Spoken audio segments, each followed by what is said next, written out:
न कर्तृत्वं न कर्माणि लोकस्य सृजति प्रभुः न कर्मफलसंयोगं स्वभावस्तु प्रवर्तते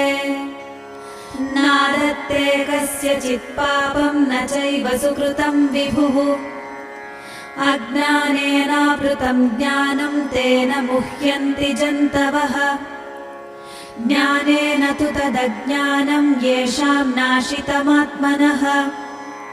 तेषामादित्यवज्ञानं प्रकाशयति तत्परम् तद्बुद्धयस्तदात्मानस्तन्निष्ठास्तत्परायणाः गच्छन्त्य पुनरावृत्तिं ज्ञाननिर्धूतकल्मषाः विद्याविनयसम्पन्ने ब्राह्मणे गविहस्तिनि शुनि चैव श्वपाके च पण्डिताः समदर्श